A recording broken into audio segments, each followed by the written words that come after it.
Philadelphia Phillies are 2008 World Champions of Baseball. The Philadelphia Eagles are Super Bowl champions.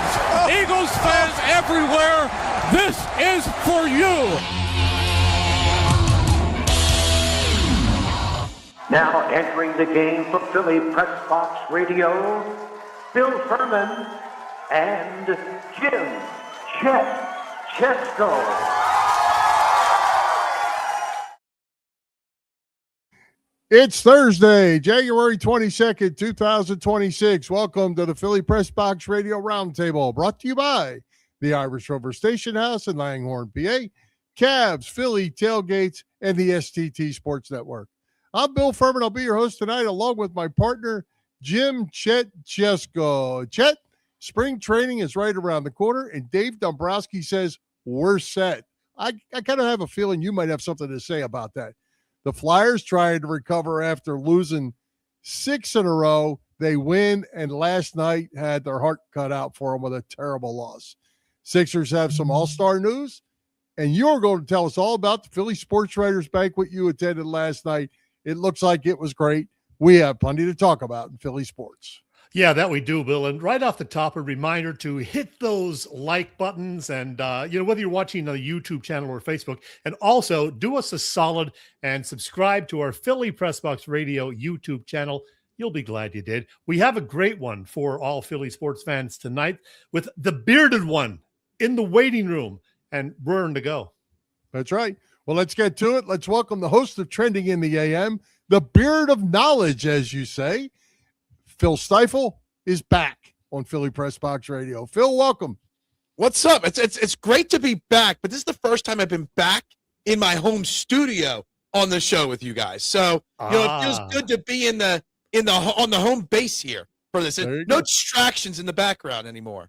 Well, let's get right to that. As a matter of fact, first things first, for people who don't know, you were the owner of a successful pizza shop in Kennett Square for nearly 18 years, I think, but you sold it about a month after we last talked to you, October, November. Congrats on that. So how is semi-retirement treating you? Yeah, we're calling it a hiatus, so to speak, from working for now. And, it's great. It's something that my wife and I want to do for a long time. When I was on the show last time with you guys, I knew it was coming, but we were keeping it a pretty big secret because I don't know if you guys know, there's a lot that could fall through when you're selling a business and all. So it was something we had to keep under wraps for a while. But I will say this, for your audience that doesn't watch the regular morning show, I'm going to say this, that the Eagles' collapse is directly correlated to the pizza shop sale. And we did lose 3 or 4 straight games after I sold the pizza shop. Everything fell apart after I sold the pizza shop. So I apologize to Eagles Nation. I apologize to Kevin Patullo. Him losing his job, that's all my fault right there. Bill, you got the first question. Go ahead. Well, it was funny that you said that, Phil, because I was going to say, what have you been doing since you sold the shop? And now we know you've been voodooing the Philadelphia Eagles. Pretty much just voodoo. I'm on YouTube, or I'm taking that little voodoo doll, and I'm sticking needles in the back of it and stuff like that. When Chet falls down the stairs, that's normally because I've got his voodoo doll and I throw it across my basement. That's basically what's happening right there. Oh, good deal. Well, since you mentioned the Eagles, Phil, let's start there. The season ended way sooner than we all had hoped for. Now they're searching for an offensive coordinator, of course. That's been the case for just about a week now. Where do you see this going? First and foremost, where I see it going is that fans are overreacting. I'm seeing the fans' overreaction being way too much of a big deal right now, okay? The Eagles are being patient. They're doing their due diligence, and they're going through all the they're checking all the boxes when they're interviewing these candidates. And there's this huge thing talked about that – I'm sorry about that, Adam. I apologize. There's this thing that everybody's worried that nobody wants to come here, right? And nobody wants to coach here because all these coordinators want full autonomy. I don't even think half the people that are using the word autonomy had ever even heard of the word autonomy before they started talking about it with this offensive coordinator search. People don't realize Kellen Moore didn't have full autonomy. Shane Steichen didn't have full autonomy over the offense. This has been Nick Sirianni's team in offense since day one. And you know what? In 5 years, he's the winningest coach in Eagles history and the only coach to take us to 2 Super Bowls. So you know what? I have faith in Howie Roseman and Nick Sirianni with what they're doing in this interview process to make sure they get the guy that fits their big plan and big picture right now. You want everybody on the same page. So I am actually okay when they lose out on guys because they want to go coach in Tennessee or wherever it may be. It's okay. I just want the right guy. I don't necessarily need the biggest name.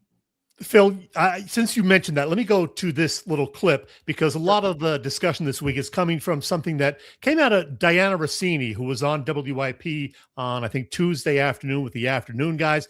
And here's what she had to say when Spike asked her a question. Do you think the Eagles' offensive coordinator job is an attractive job? No, I don't. I think coordinators that are on this list are aware that navigating Philly is difficult. And I mean, because of the way it's set up right now, who's on the team and really what it's going to look like in the next few months. Phil? Yeah, it's that's a nonsense clip right there. Yeah, Sorry. it's nonsense. That's what I was going to say. That's nonsense. Look, yeah. Can I, before you go, Bill, can I say one thing before you comment on the video itself? Why is everyone like taking this so seriously? During the season, everyone bashed her every second she made any kind of rumored comment about the Eagles. Now, all of a sudden, after the season ends, we believe everything like it's gold coming out of her mouth. But come on now.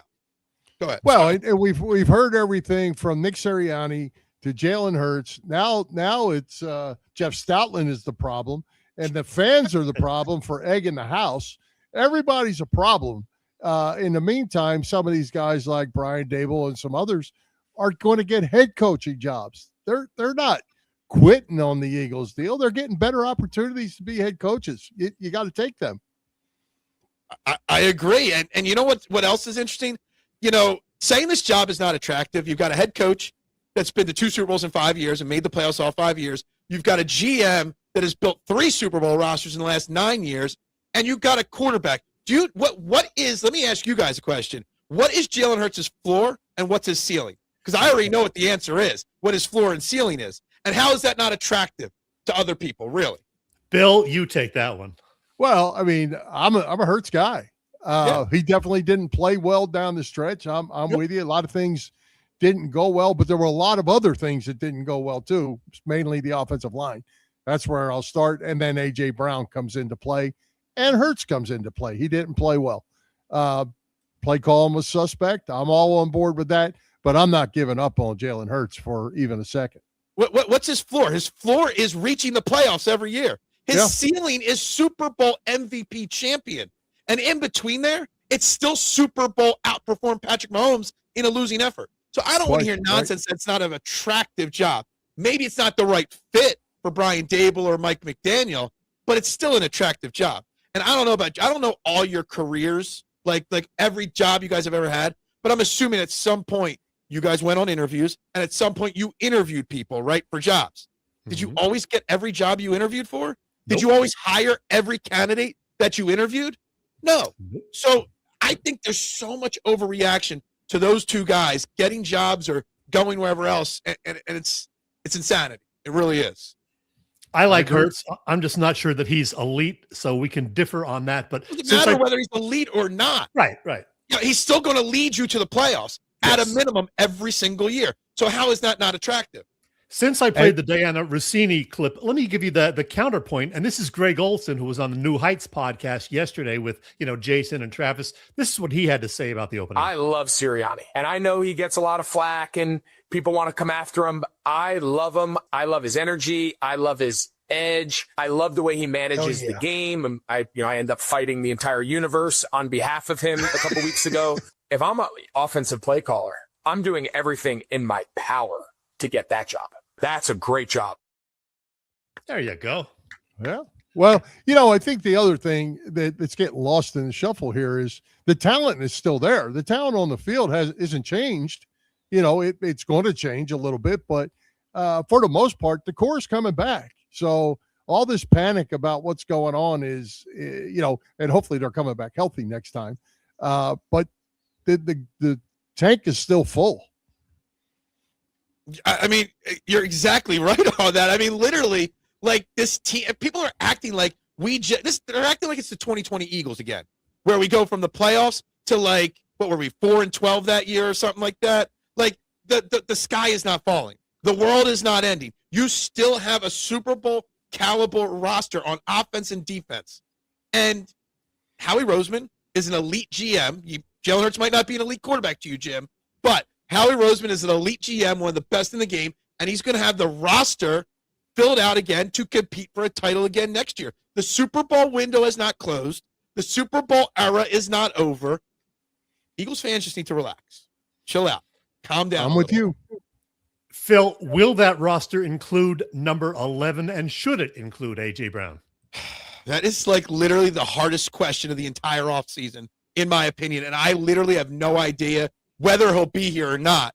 But I will say this. He absolutely should be still here unless you get blown away by a massive offer. Like A.J. Brown does not grow. You can't get that caliber wide receiver anywhere. You lose him, this offense takes a step backwards. Not because of the OC or the play caller, because you're losing one of the best wide receivers in football. It's not easily replaced. I think Howie will trade him if the right offer is on the table, but he is not going to just give him away. Unless you're coming to the table with a second-round pick and a starting player or a first-round pick, Howie's just going to hang up on you, plain and simple. And I did this thing on my show the other day, and I don't remember all the names. I went through the last 10 major wide receiver trades, and the range of what wide receivers gets traded for. Sometimes you got top-tier wide receivers going for first and second-round picks. Sometimes you got them going. Amari Cooper a few years ago, when he was still a really Pro Bowl level wide receiver, went for a 6th-round pick. So the range of what wide receivers get traded for is so wide that unless Howie gets a big offer, he's not doing it. He's just not. And you're just going to have to deal with disgruntled A.J. Brown again, and that's okay.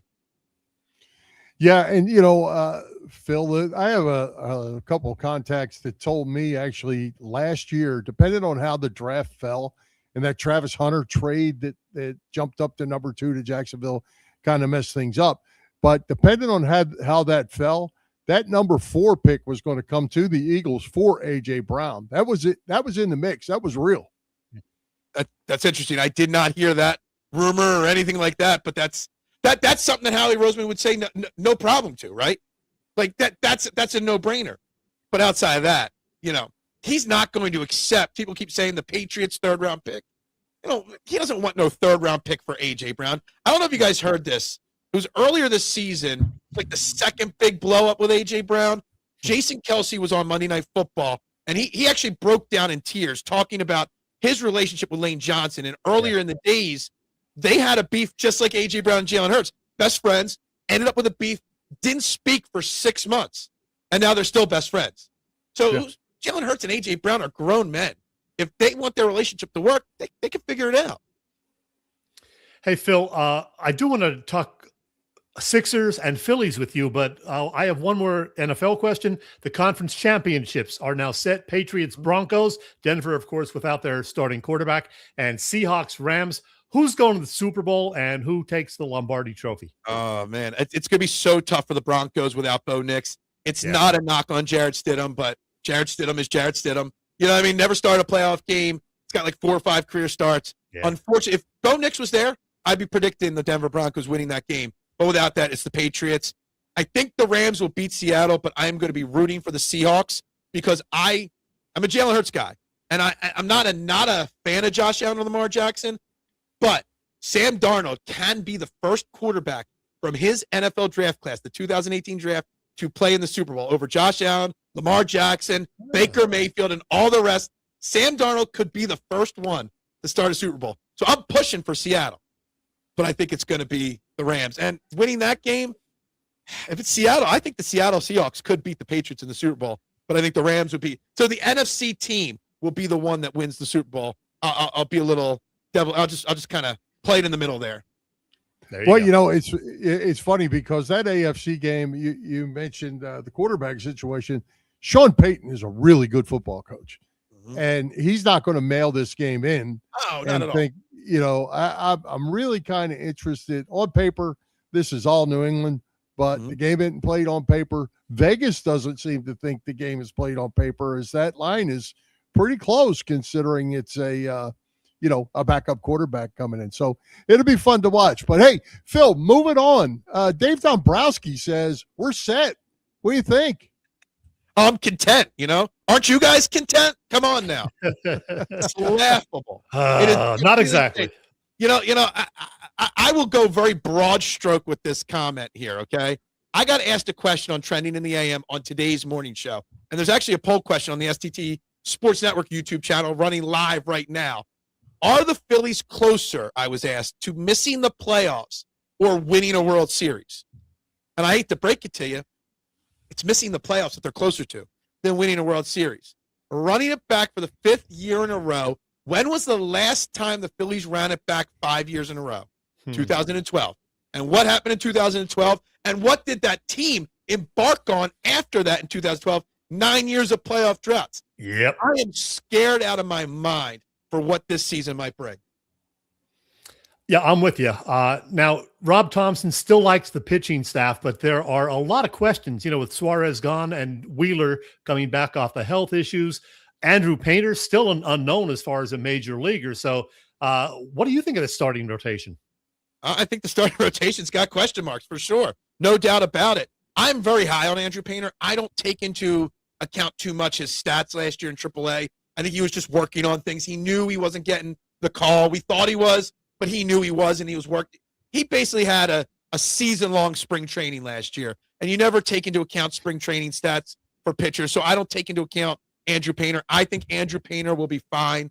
Taijuan Walker also will be starting until Zach Wheeler's back, and Taijuan Walker gets crapped on a lot in the city, but I give him so much credit for the season he did, doing whatever was asked of him, start, relief, and he did solidly considering the year before. So you know what? The starting pitching is going to be a problem, but not as big of a problem as people think. I think the offense is a bigger issue than anything else. Well, I think if you look at the moves they made and you compare them to what they had, this is not a better team right now than it was the one that left us in October. And that's the troubling part to me. I don't see that they're better. My question is, John Middleton talks about, wanting his trophy back, right? And he's this rich billionaire. And I know he's not the only owner. Other owners have to sign off on things. But let me tell you something. You're not out of money. They just don't want to spend any more money. And the money they have spent, they spent in the wrong places. Plain and simple. You've got far too many old, aging players that are under contract for the next 4, 5, 6 years.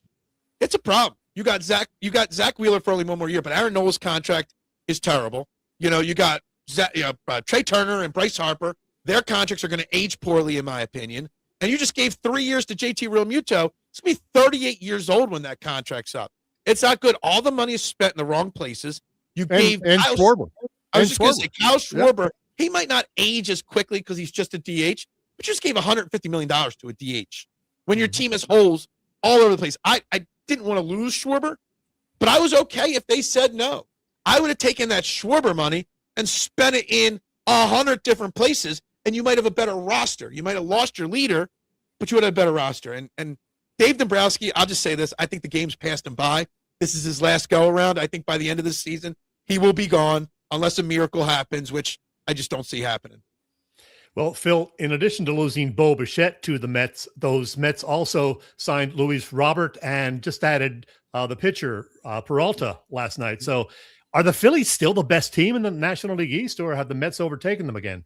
On paper, they are not the best team in the National League East. Not at all. The Mets are. But we know what the Mets do. The Mets Met. I know it's like a you're going to look it up in a dictionary and see. Mets Met. Met team is an actual verb.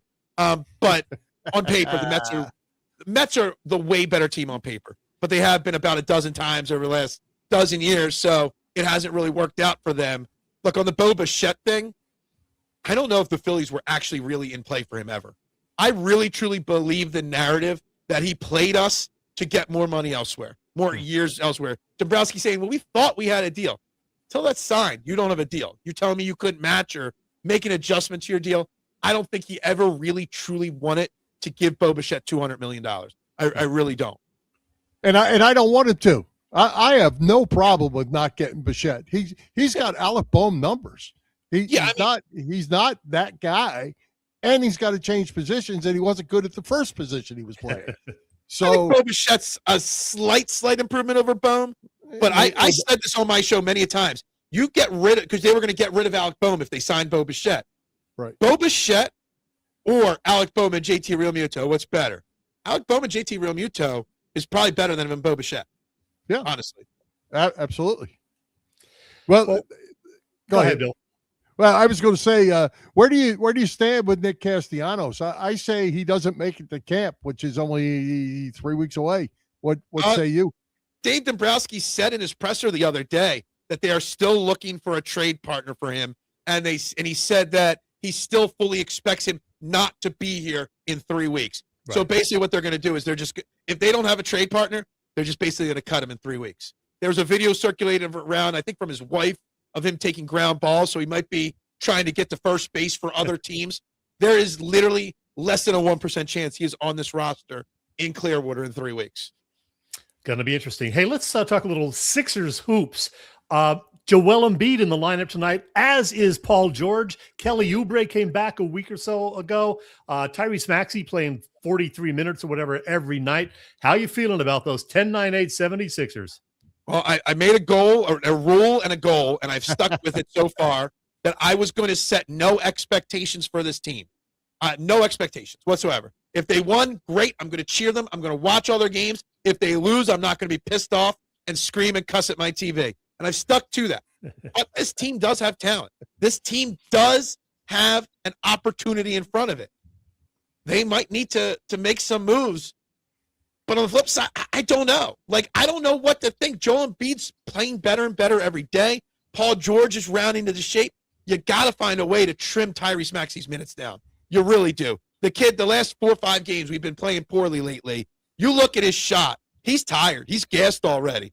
So, there's so much to do. But I'm going to tell you, the biggest need for the Sixers team to really make a true run they got a chance at the 2 or 3 seed, honestly, at this point, is to find a better backup for Joel Embiid, honestly. Because the games we struggle the most are the games he doesn't play. And he's not going to play games throughout the rest of the year. And God forbid, something happens, he gets injured and misses a month of the season. Bona and Drummond are very good backups to Joel Embiid, depending on the matchup. But when Embiid sits and both those guys have to play, you see a massive drop in this team's production, offensively and defensively. So I don't know who it is. I had Sean Bernard on the other day on my show from DraftKings and Crossing Broad. He didn't even know. He agreed but didn't know. You got to find somebody that could fill Joel Embiid's role when Joel Embiid is not starting games and if he gets hurt. And that's going to be what holds them back this year, is the Joel Embiid-less minutes. Phil, Tyrese Maxey getting his props, averaging 30 points a game so far. He's a first-team All-Star so far. Great season. He pretty much has put this team on his back. What do you think? I mean, I don't know if he still is, but the other day he's 3rd in the league in scoring, number 1 in minutes played a game, number 1. What do they call the new term? It's a combination of blocks and steals. Stocks, I think it's what they're calling them now. Leads the league in stocks now as well. I mean, Tyrese Maxey has grown in front of our eyes to becoming one of the superstars, not stars, superstars in this league. And I'm so glad that the league got it right and gave him a starting role in the All-Star game, because he absolutely deserves it. I'm still concerned about the minutes he's playing. I don't need him playing 43 minutes a game every night. He is gassed right now, but this is his team. He is the leader of the Sixers. This team's success is directly correlated to how he does, 100%. But I'm so glad he's finally getting the recognition he deserves in this league. Hey, Phil, you have been in search of getting to 1,000 subscribers on your YouTube channel. You were at 984, 985, something like that this morning. 986 as of 10 minutes ago. I was hoping you would be there as of today so we could really, hype that up. You're 14 short, but hey, you're doing better than us. Hey, I've only been around. My goal was 1 year. We're at 14 months with the STT Sports Network, but hey, sometimes I set goals that are too unachievable, but whatever. I got to do something big, something big to get to 1,000. If you've got any suggestions, let me know. Everybody asks me, what am I going to do when I hit the 1,000? I have no idea. Probably cry that it took so long. Well, Phil, I don't know if you make New Year's resolutions, but I make a few. And one of them that I made this year was to have either lunch or beers with Phil Stiefel somewhere. Well, you're retired. I'm retired. All right, we will make that happen. I mean, wait. There's no excuses for either of us now. I've known you for almost 2 years, worked with you for about 15 months now. So, yeah, we got to make it happen here in 2026. Yeah, let's get that. As long as there's no pumpkin beer on the menu. Okay. It's a deal. Hey, Phil, let's hit the last leg of the Philly sports scene. The Flyers struggling, going through a big losing streak, win one, and then last night cut their hearts out. But still, just 3 or 4 points out of a playoff spot in the wild card. Can Rick Tocchet get this thing straightened out and get these guys straight for the final 20 couple games? 33 games. I don't know. I'm not really sure. I set the same rule for the Flyers as I did the Sixers. No expectations, right? Because I don't want to be let down by these teams anymore. It's as soon as Vlad went down, and we don't know exactly how long he'll be out for, but he's going to be out for a very extended period of time. I feel like it's a broken record. I'm 45, much younger than you stallions over there. You don't have to say much, but yeah. Well, sorry, I've got as much gray hair, but not the years on you guys. I feel like I've been saying my entire life as a Flyers fan that we've been searching for a goalie, and unless I don't even know if Danny Briere can make the proper move to bring somebody in to fill Vlad's shoes, who then can be his backup come playoff time or through the playoffs. Without a goalie, they'll probably still squeak into the playoffs. Let me tell you something. It's going to be a quick one and out if they do, because the goaltending situation is just not there. Matvei Michkov, I know he's having a down year. I want to say this about the Flyers. There are already fans out there that are turning on Michkov, and a lot of fans out there saying he's a bust. And I want to remind, Chet, you want to have a beer with me, right? You couldn't have a beer at a bar with Matvei Michkov. He is not even 21 years old yet, all right? And we're labeling the kid a bust, and I think that's nonsense. So lower your expectations for the Flyers, especially with the goaltender situation, and, go easy on Michkov. You know what I mean? I'm not climbing street poles. There you go. I'm not. I would fall halfway up it without them greased, okay? Yeah, no, not happening. Hey, Phil, before we let you go, let everyone know where they can catch your daily morning trending in the AM show and on your social media platforms, because you always have something going on in Twitter. Yeah, man. X. Obviously, trending in the AM is Monday through Friday, 8 a.m. to 9:30. Live 90 minutes, taking thoughts and opinions and everything trending. I do a couple pre-recorded shows. The Eagles Check Down, the Phillies Hit and Run, and the Sixers Full Court Press. Just very short videos on trending topics with those teams right there. I don't have a name. I need a name for a Flyer show. Then I'll debut a Flyer show. And, of course, Fairway to Heaven, the best fantasy and gambling golf show there is in the market. Gambling on golf is better than any other sport there is. That's Tuesday nights at 6 p.m. Everything is on the STT Sports Network on YouTube, or you can find me to get links to other places at BeardaKnowledge, right like that. It's on TikTok, Instagram, Facebook, Twitter, you name it. That's where I'm at on all those channels.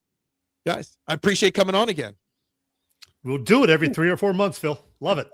And as always, Phil, we appreciate you. Whatever you want. Sounds good. We appreciate you, Phil. Thank you very much, guys. And as always, bubbles up to y'all. See ya. All right. Thanks, bud. Hey, Chet. New Year's here. We're getting through the dead of the winter. What's going on at the Irish Rover Station House? I had a feeling you were going to ask about that, Bill. The Irish Rover Station House, located in beautiful Langhorne, Pennsylvania, always has terrific food, plus 24 beers on tap. Killer Burger Thursdays with Thursday nights, also bringing $9 wings and $5 giant Stella Pours. Plus, they have happy hour specials, music most weekends, and a $5 Sunday Fun Day menu. It all happens at the Irish Rover. The Irish Rover Station House on Bellevue Avenue in Langhorne. Get more information about the Rover at their website, irishroverstationhouse.com. I like beer because it is good. I drink beer because I should. Hey, I'm Lou Bryson. I know a lot about whiskey and beer. I don't know a whole lot about Philadelphia sports. I leave that to Bill and Chet on Philly Pressbox Radio. Cheers. Very Cheers, nice. Lou. All right, Lou. Hey, Chet, speaking of Philly sports, you went to the Philadelphia Sports Writers Annual Banquet last night. I've heard nothing about it, and I'm excited to hear what you got to say. Well, thanks for asking, Bill. Yeah, a fantastic event as always. They've been doing this for 121 years, believe it or not. And I've been to most of them, not the 121, but most of them over the last 15 years. Anyway, I think I've been to like 12 out of the last 15, something like that. Always a great time, and it was a blast this time around once again. So here's what you missed out on, Bill. Philadelphia Eagles, they didn't send anybody to the banquet tonight. That's okay. They didn't send anybody to that last playoff game either. Even without any current Philadelphia Eagles in the house, the 121st Philadelphia Sports Writers Association Banquet was another memorable one with plenty of highlights beyond Joe Conklin's annual roast of some of Philly's teams and athletes. One of those highlights, a pair of brothers being honored with separate awards. Yeah, Penn head basketball coach Fran McCaffrey receiving the Native Son Award and then presenting the Stan Hochman Award to his big brother, longtime Delaware County Times sports columnist Jack McCaffrey, who's been battling health issues for the past year or so. Princeton lacrosse star Mackenzie Blake was honored as the year's outstanding amateur athlete. The PSWA presents a Living Legend Award each year, and the honoree this time around was Flyers' two-time Stanley Cup champion and still the NHL's single-season penalty minutes record holder, Dave Schultz. Believe it or not, the Hammer is also an author. I wrote a book, and the reason it took so long is because I was told I had to read them first. A Special Achievement Award was to be given to legendary Flyers and Spectrum executive Lou Scheinfeld, but he wasn't feeling great and departed before that presentation was to happen. I did catch up with Lou just before the banquet. He was on our Philly Pressbox Radio show just last week. What a great guy. Another Special Achievement Award was presented to longtime women's hoops reporter Mel Greenberg, who founded what became the first national women's basketball top 20 rankings 50 years ago this fall. This year's recipient of the Bill Campbell Award for Excellence in Broadcasting was Temple alum and longtime ESPN anchor Kevin Negandhi, who spoke directly to Bill's daughter, Christine, in his speech. I can't express my gratitude to be even mentioned in the same breath as your father. He was a legend, and his impact is felt not just from a generation that heard him in the 50s, the 60s, and the 70s. As somebody who is standing here, and I had the chance to share a brief story with my 3 kids. So the generation of Bill Campbell continues. His legend continues here with our family as well. So thank you so much. The teams of the year for 2025, the Super Bowl champion Philadelphia Eagles, of course, and the Villanova football team that went 12-3 and made it to the FCS semifinals.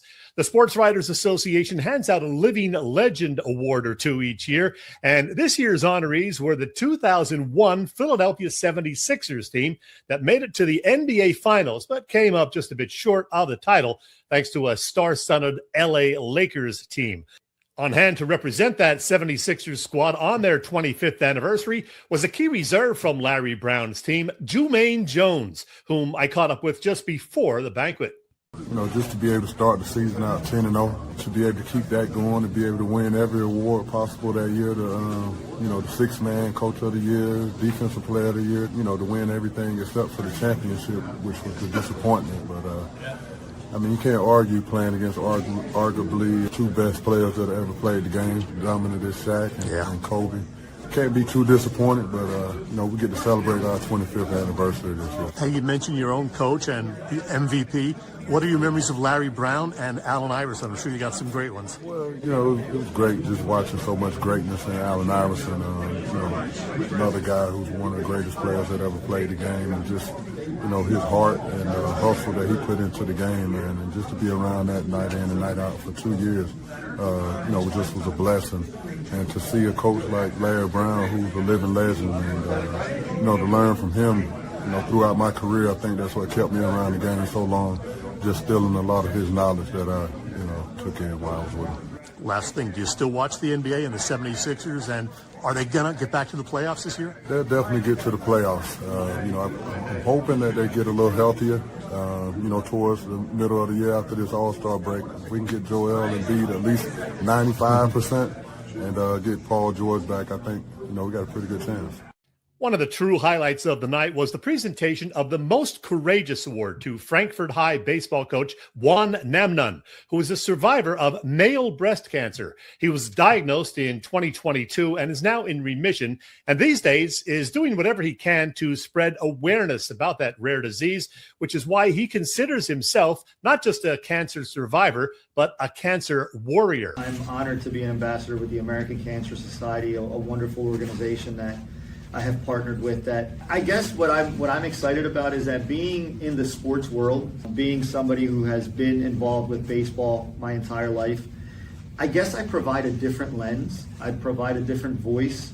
I guess people listen when it's somebody that looks like them a little bit more, and male breast exams are starting to become a little more normal in the last 12 months because of some of the work we've done. Great to meet Juan, who is, by the way, a major Phillies fan and says he believes in Rob Thompson and is optimistic about the 2026 Phils. Speaking of which, the PSWA recipient of this year's Good Guy Award, given to a player or coach or executive who is lauded for dealings with the media and fans, is none other than the Phillies skipper. In accepting the award, Thompson said he can't wait to get down to Clearwater next week and for spring training to get started in a few weeks. He said even with the loss of Ranger Suarez, the Phillies starting rotation is a major strain. We're going to see Andrew Painter come aboard. Young guy who's got a chance to be a star. If he stays healthy, he's got a chance to be a star for many years here in Philadelphia. I'm excited about that. We got Zach Wheeler coming back. He's going to be back early in the season.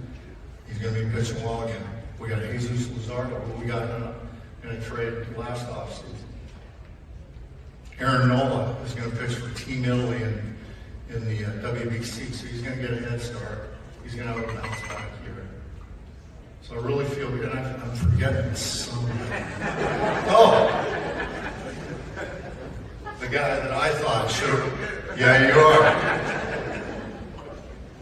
When Wheels went down last year, Santi grabbed the pitching staff by the neck and ran with it. And he led that staff. And I think, me personally, he should have won the Cy Young.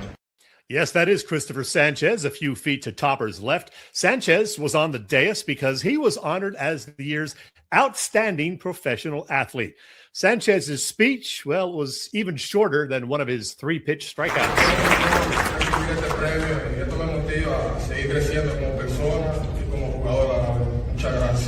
To me, it's an honor to receive this award, and it makes me work harder and to keep going. And thank you for everything.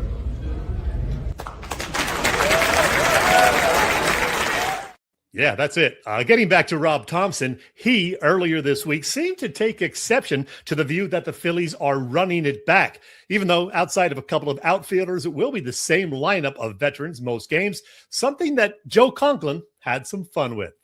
Even the great Dan Baker begs to differ.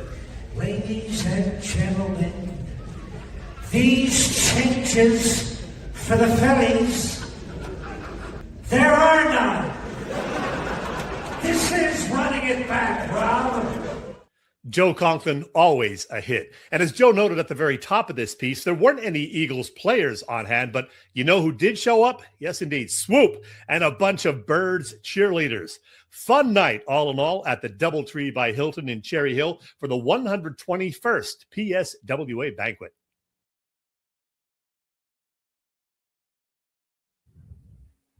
Hey, but it was good. I appreciate Rob Thompson's optimism. I wouldn't expect anything else. Well, of course. Yeah, what are you going to say? Right. But we know better because we've been around a long time. Yeah. I mean, well, they did win 96 games last year, and they may not have a better lineup this year, but, you know, maybe, just maybe, Andrew Painter will be the real deal. Maybe Justin Crawford will work out playing center field. Who knows?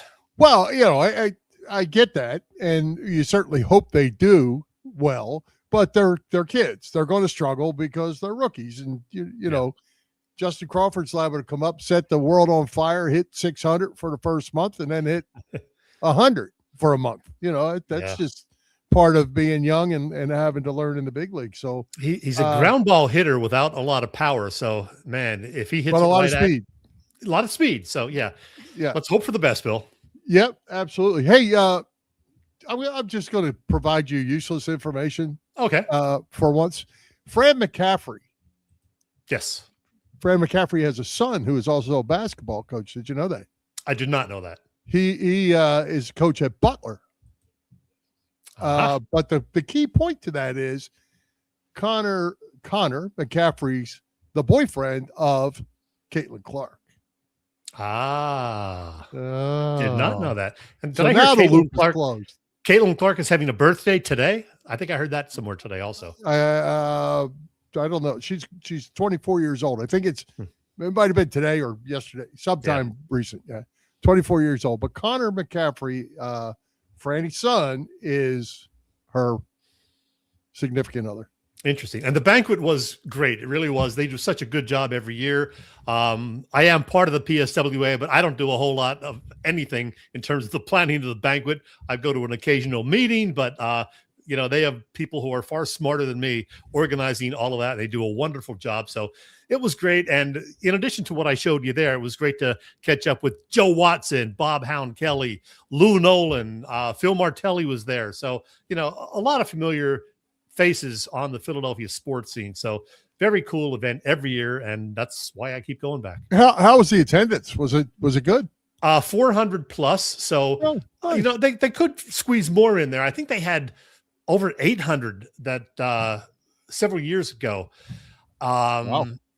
Yeah. So, but 400 is good. And they pretty much filled the room as is, but if they had more, they could have, knocked out one of the walls and expanded that whole auditorium into an even bigger joint. But it was a great crowd and everybody really had a good time. So, and yeah, Joe Conklin always kills it. Always good. Absolutely. All right. Well, hey, speaking of good, what could be better than tailgating with the best tailgaters in Philadelphia? Bob Cavanaugh and the gang of Cavs Philly Tailgates. Talking about these guys, Cavs Philly Tailgates has been cooking up a terrific catering business for 35 years now. Cav, a 3-time winner of Philly Tailgates Jack Daniels Great American Tailgate Party Contest and a past winner of the Philly Daily News Tailgate Award. Cavs also does corporate events, parties, you name it. But of course, Cavs is known best for those tailgates before sporting events. And while there won't be any more Eagles tailgates for a while, not till September, there will be Phillies tailgates before the home opener in late March. I'll be there, and another before a Phil's Guardians game in May. Get details on those and other events at Cavs website, phillytailgates.com. And if you have any questions, you can email them at cavscatering@verizon.net. Cavs Philly Tailgates is the way to go. There you go. Hey, I wanted to mention this. I meant to write the name down.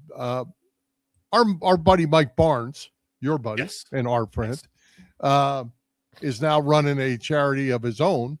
Together We Dance. Yes. Together We Dance. And on March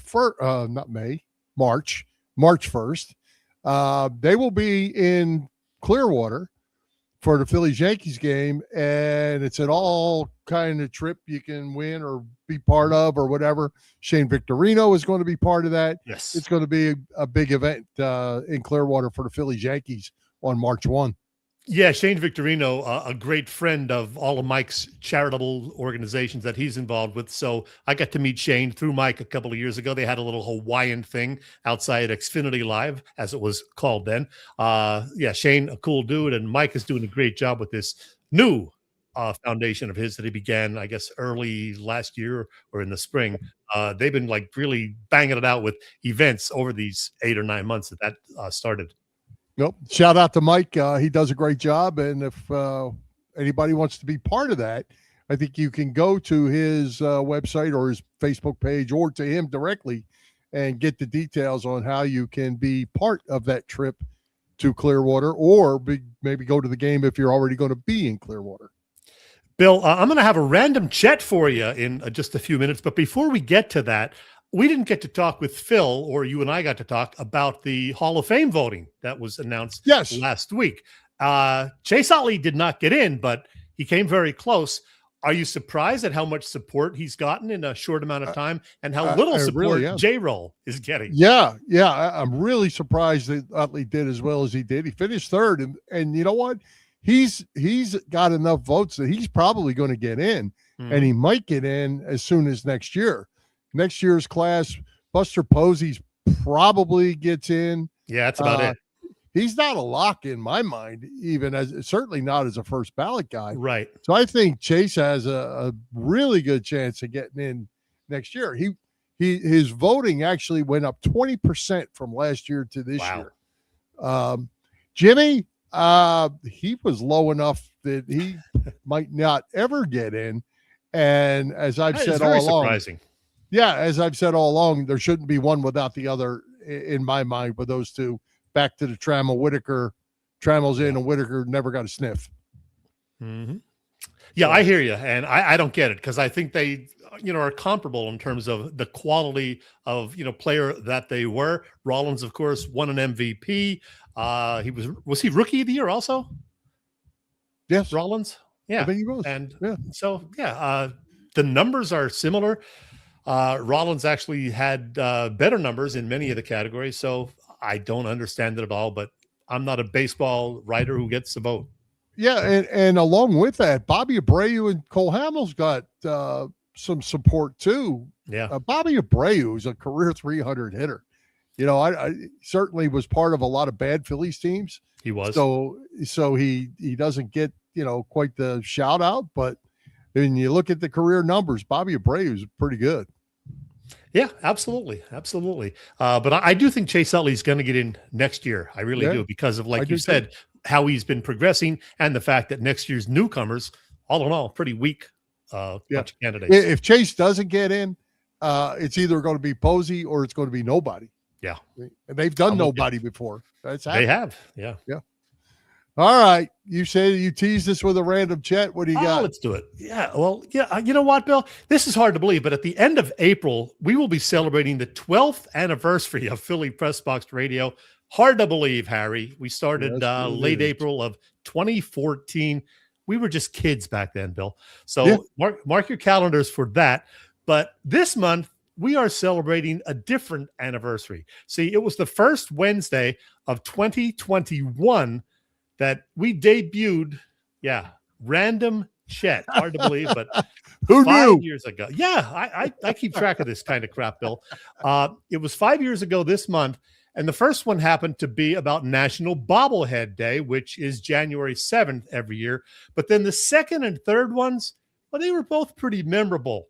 And I love watching your reaction in these two that I'm going to play for you right now as we go back in time 5 years. So let's find that. And Can't wait. Cue it up. Can't wait. I know. There we go. Here we go. All right. Hey, Chet. We're ringing the bell, Bill. You know what that means. Random Chet time. That's quite a bell. That is. I apologize in advance for this one, Bill. I'm pretty sure that in our 6 3/4 years of doing this show, I've never said the word vagina on here. But I saw this story yesterday, and I just had to repeat it for folks who maybe somehow didn't see it. As you may know, Gwyneth Paltrow is an actress. She also has a company, a lifestyle brand called Goop. And just over a year ago, she began selling a scented candle that's called, This Candle Smells Like My Vagina. It is a hot seller, by the way. We got word on Monday, though, that one of those $75 candles, $75, which I don't have, by the way. One of those candles exploded in the home of a woman in the UK, not in the woman. As she put it, the candle exploded and emitted huge flames with the bits flying everywhere. She is okay, and let's just be thankful, Bill, that it was that candle that exploded, not this one, because she has another candle, and if you can see it on the screen, if that one exploded, that could have quite the explosion. Goop.com, $75 a piece if you want to get one for the missus. I'm kind of speechless. I'm ringing the bell. I'm ringing the bell because I think I have to do this. I tell you what, Random Chet I still haven't recovered from last week's Random Chet. So I was actually going to send and say maybe we need to filter this before we put it up there. So we didn't do that. So let's see what you got. All Oh, right. boy. Oh, Yeah, boy. No filter needed this week, Bill. It's going to be okay. So here's the deal. Some crappy weather in the Philly, Jersey area this week. A little cold, a little damp a couple of days ago, a little snow even, but it never fails. You go out to run a few errands or do some shopping, and you always see one or two of these guys, Bill, the year-round shorts guy. I see these guys, and I always wonder, why? Is it a macho thing? Are they just uncomfortable with pants touching the lower half of their legs? What is it? I don't get it. You'll even see the year-round shorts guy sometimes wearing a jacket or a heavier coat, maybe even a hat. But yes, with shorts. If my wife happens to be with me, she will always say to me, "Isn't he cold?" And I'll always say to her, "I can't say for sure, but I'm going to guess that he's not. Should I go ask him?" But no, I never do. And, sometimes you even see these guys working outside. They're working out in the cold weather in shorts, like this mailman. But usually they're just cruising around, walking or doing some shopping or whatever. So, I wear shorts in the summer, of course, but if it's under, say, 55 degrees, nope. I guess I'm just not that macho guy. And, Bill, I don't know if you remember the Bud Light commercials. I think they were mostly radio commercials, but they had the Bud Light Real Men of Genius commercials, which I loved. And I don't know if they did one for this guy, but if not, let me say it. Here's to you, year-round shorts guy. Well, hey, throw up the mailman again. I want to see the mailman. Yeah, the mailman in his year-round shorts. Here he is right here. Because you know what, Chet? If you look at his face, he's cold. I don't care what his legs are thinking. That face tells me that mailman is cold. I don't know. I guess it's a mental thing. It's like those offensive linemen that wear the cut off shirts to show their muscles while they're out playing in 0 degrees. There you go. Boy, if I didn't need to see those again. I figured it's been 5 years. You could handle it. So maybe we'll do it again on the 10th anniversary of Random Chet. Well, you'll have an opportunity this weekend to stand at your window and watch people walk by. I had that same thought today. We're getting 8 to 12 inches of snow, allegedly, this Sunday. And I bet you if I, do venture out, I'm going to see at least one or two guys walking around in shorts. Yeah. Well, offer them a pumpkin beer. I shall. I have one left in my fridge after this. There you go. All right. Well, thanks for that. Yeah, you're welcome. All right. Hey, we're down to just 2 NFL games. How did we do with our picks this week? I went for the underdogs. I don't think that went too well for me, although they were all good games. I'll say that. Yeah, your Denver pick did pan out with the help of some controversial officials' calls and non-calls that went badly for the Bills. But your 3 other underdog picks, not so well. The Niners, Texans, and Bears, they all cost you. So as a result, here's what happened. I went 3-1. Boop was 2-2. You, Bill, 1-3. So you are back in your traditional spot of the bottom of the standings. Yeah. Well, you better not get too comfortable with me. There's only 3 games left. 3 games left to pick. I will be back. Not this year. Hey, speaking of, before we get to our picks right quick, you mentioned the calls in the Denver Buffalo game. What'd you think about that call? I'm sure everyone knows the one we're talking about, the catch interception. The catch that turned into an interception. All in the same breath, basically. As you'll recall, I was out at a live event seeing a band somewhere, an Alice Cooper tribute band, actually. And I was keeping track of the games, and then you sent me a video of that. And, of course, I watched it numerous times afterwards. I actually think they got the call right, because for it to be a catch, I think he would have had to hold on to it longer and, still have possession as he was on the ground moving around. But instead, the defender ended up with the ball in his hands. I think they got the call right. I still don't know. And if you look at the post that I made, I don't know, there was 50 comments or whatever. It's probably 50-50. People think it's a catch. People think it was an interception. Yeah. And then there were some pass interference calls that weren't made or could have been made. So a lot of questionable calls. They're every week. They're every game. I don't know. I don't know what you do about that, but it keeps on happening. All right, I have Boop's picks. I just opened the phone and there's Boop's picks. All right, Sunday the 3:00 game. Patriots at the Broncos. Patriots -4.5 as of last night when I put this together. We talked about Sean Payton's second team quarterback Broncos. And I say this every week, but I don't look at Boop's picks or comments in advance. I just open it up and Boop says, I wouldn't know Jarrett Stidham, the quarterback, if he sat between me and Chet in a well-lighted movie theater to watch Casablanca. But I do know he is going to the Super Bowl. Boop is picking the Broncos 27-20. Wow. That would be a great story. And part of me wants to see that, but I just don't see it happening. I got to go with the Pats in this one. Yeah, and I'll tell you what, I want to go with the Pats too, but I tell you what, Sean Payton is kind of a jerky kind of guy, So we hear, yes. He's a heck of a football coach. He is. So I'm not gonna say I would be surprised if the Broncos won this game, but I'm gonna go Patriots. All right. Sunday 6:30 game, Rams at the Seahawks. Seahawks -2.5. This has a chance to be a really good one. It does. Boop says, even though Seattle has not been in my Chiefs division in 100 years, I still cannot root for them. 2 postseason road wins by a field goal tells me all I need to know about L.A. The Rams win this one, says Boop, 25-22. Well, Boop, I disagree. I'm taking the home team, the Seahawks, this week. So we have 2 different. So Boop could surpass me if he gets both of those right. Well, I'm not going to pass you because I'm going to take the same teams as you did. Seattle. I went against Seattle last week with the 49ers because I didn't think Sam Darnold could be that. Sam Darnold against the 49ers was tremendous.